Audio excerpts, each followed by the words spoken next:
أعوذ بالله من الشيطان الرجيم. بسم الله الرحمن الرحيم. رب أعوذ بك من همزات الشياطين وأعوذ بك ربي أن يحضرون. صدق الله العظيم. الحمد لله الذي خلق الموت والحياة ليبلوكم أيكم أحسن عملا. Alhamdulillahilladzi ahyana ba'dama amatana wa ilaihin nusyur. Saudara-saudari yang dimuliakan Allah Subhanahu wa taala. Allah membuka suratul Mulk di dalam Al-Qur'an dengan kalimat Bismillahirrahmanirrahim.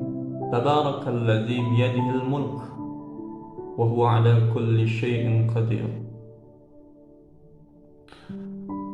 Allah yang memiliki kerajaan. Maha suci Allah, maha besar Allah, maha mulia Allah, maha agung Allah. Huwa ala kulli syai'in qadir. Allah bergantung segala seluruh ketentuan dari setiap kehidupan makhluk yang Allah ciptakan di muka bumi ini. Allah Subhanahu wa ta'ala ciptakan manusia berpasang-pasangan. Ada wanita, ada pria, ada besar, ada kecil, ada kaya, ada miskin, tinggi, rendah, baik dari status sosial, ekonomi, dan lain sebagainya. Demikian pula ketika Allah Subhanahu wa ta'ala ciptakan makhluk yang lain. Allah ciptakan malam dipasangkan dengan siang. Ada bulan, ada matahari. Allah ciptakan semua seimbang. Allah ciptakan sempurna. Dan tidak satupun yang Allah ciptakan makhluknya di muka bumi Allah ini yang sia-sia dan tak ada manfaat untuk kita. Ma khalaqta hadza batila Subhanaka faqina azaban nar. Maka selayaknya kita bersyukur kepada Allah karena setiap sisi yang ada diciptakan Allah pada diri kita tidak ada yang sia-sia dan semua manfaat. Semua berfungsi dengan baik dan fungsi itu harus kita manfaatkan untuk bertakwa kepada Allah Subhanahu wa ta'ala. Di ayat yang kedua kata Allah, Alladzi khalaqal mauta wal hayah. Allah ciptakan kematian dan kehidupan secara berdampingan, berpasangan. Khalaqal mauta, Allah ciptakan kematian. Wal hayah, kemudian Allah dampingkan dengan kehidupan. Saudara-saudari yang dimuliakan Allah, sering kita menyebutkan dalam kehidupan kita sehari-hari bahwa menyebutkan dua hal yang berdampingan ini, kita sering mendahulukan kehidupan dan kematian. Jarang kita menyebutkan kematian dan kehidupan. Tapi kenapa Allah Subhanahu wa ta'ala awalkan dengan kata mauta wal hayah? Kematian dulu, baru kehidupan. Jemaah yang dimuliakan Allah, ada satu isyarat yang perlu kita ambil dan ini pesan penting bagi kita. Apa itu? Bahwa ternyata hakikatnya sebelum kita hidup, kita memang tidak hidup, alias mati. Di dalam rahim ibu kita, ketika kita menjadi janin, maka belum ada kehidupan. Alaqah, bakal janin itu belum ada kehidupan. Hanya segumpal darah dia, hanya setitik darah saja dia. Lalu berproses menjadi bentuk cabang bayi istilahnya. Barulah Allah tiupkan roh, barulah ada kehidupan di sana. Sebelum Allah tiupkan roh, kita tidak ada, kita mati. Mauta, Allah tiupkan ruh, kita hidup. Wal haya, mati dulu baru Allah jadikan hidup. Untuk apa kata Allah? Liyabluwakum ayyukum ahsanu amala. Allah ciptakan kehidupan bagi kita.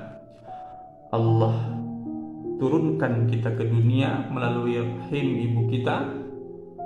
Liyabluwakum ayyukum ahsanu amala.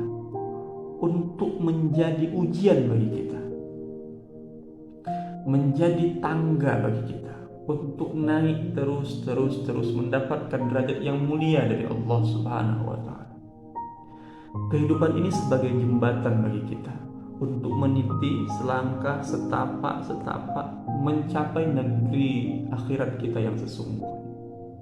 Ya beluakum ayyukum ahsanu amala. Dan pada akhirnya kata Allah, nanti Allah akan perlihatkan siapa di antara kita orang-orang yang ahsanu amala, yang terbaik amalnya di sisi Allah Subhanahu wa Ta'ala. Wa huwal azizul ghafur. Kita saudara-saudari jemaah yang dimuliakan Allah Subhanahu wa Ta'ala, kita hidup ini penuh dengan ujian, godaan, dan lain sebagainya. Ada godaan datangnya dari syaitan, ada dari syahwat kita, fahsya dari syahwat kita, wal munkar dari makhluk yang lain, boleh jadi bernama syaitan, baik dalam bentuk jin maupun manusia. Wahul azizul ghafur. Mengapa Allah letakkan kalimat menyebutkan sifatnya azizul ghafur? Yang pertama, setelah Allah ciptakan kita ke dunia, Allah berikan akal, pikiran, maka di situ mulai akan ada ujian dari Allah. Mulai ada ujian. Bismillahirrahmanirrahim. Walanabluwannakum bisyai'in minal khawfi wal ju' wa naqsin minal amwali wal anfusi was samarat wa basyiris sabirin. Allah berikan ujian. Minal khawf, ada orang takut kehilangan harta, takut kehilangan apa yang sudah dia usahakan, baik dari pangkat, jabatan, kemuliaan, diagungkan, dipuji orang, dan lain sebagainya. Khauf, takut. Kemudian ketika rasa takut ini datang bersarang dalam jiwa manusia, maka ada dua hal yang akan terjadi. Sisi positif, ketika dia takut, Allah uji dia dengan takut. Maka ketika seseorang bisa mengimbangi dengan keimanannya, ketakwaannya, maka ketakutan ini akan ia sandarkan hanya kepada Allah Subhanahu wa Ta'ala. Ia takut hartanya akan menjadikan ia jauh dari Allah. Ia takut pangkat dan jabatannya akan menjadi fitnah yang luar biasa. Maka ia akan lakukan sesuatu hal yang bisa menyelamatkan dirinya di hadapan Allah dengan harta, pangkat, dan jabatan. Ini rasa takut yang positif, rasa takut yang Allah bimbing dengan hidayah Allah Subhanahu wa Ta'ala. Tapi sebaliknya jemaah yang dimuliakan Allah, ada rasa takut ini yang menggeser sedikit demi sedikit manusia jauh dari Allah Subhanahu wa Ta'ala. Ada orang yang takut kehilangan pangkat dan jabatannya, kemudian dia melakukan segala sesuatu hal yang ia rasa bisa mempertahankan pangkat dan jabatannya.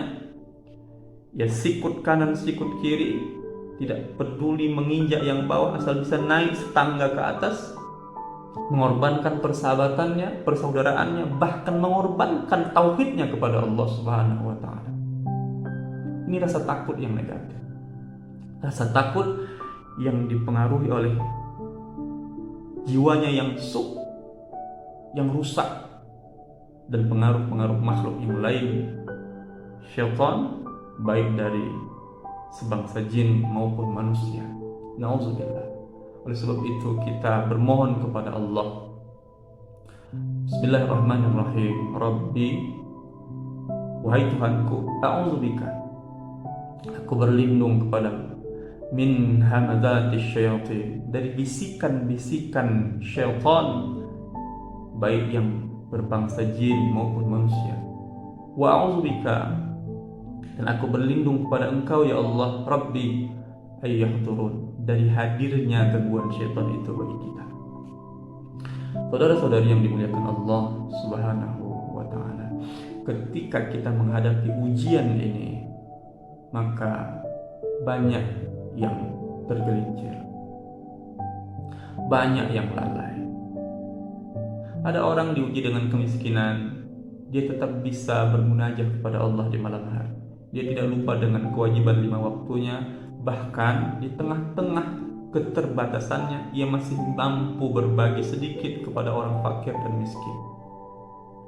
Tapi tidak jarang jemaah yang dimuliakan Allah, ketika Allah uji dengan kelebihan harta yang berlimpah ruah, maka sayang mengeluarkan harta itu, takut saja habis. Kemudian dia menjadi sombong, angkuh, seakan-akan merasa diri yang paling punya harta, dia yang paling berwibawa, dia yang paling berkuasa, dan lain sebagainya. Ketika ujian ini datang, banyak yang tergelincir, bukan mendekat kepada Allah, malah semakin hari semakin jauh dari Allah. Maka bagi yang telah terlanjur melakukan sesuatu kesalahan kepada Allah,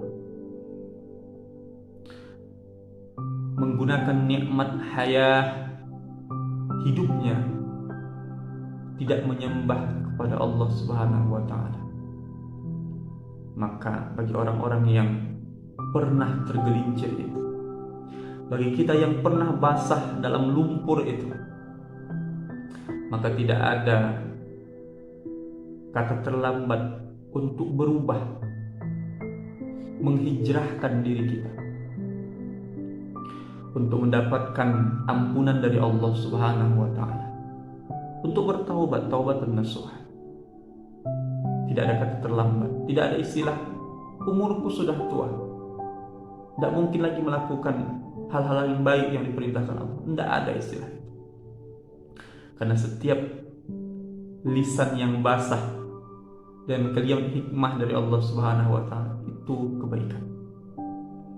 Hati kita yang basah untuk melakukan satu kebaikan, niat saja itu kebaikan, bernilai pahala dan ibadah dari Allah Subhanahu wa ta'ala. Bahkan ketika seseorang berniat untuk merubah dirinya menjadi lebih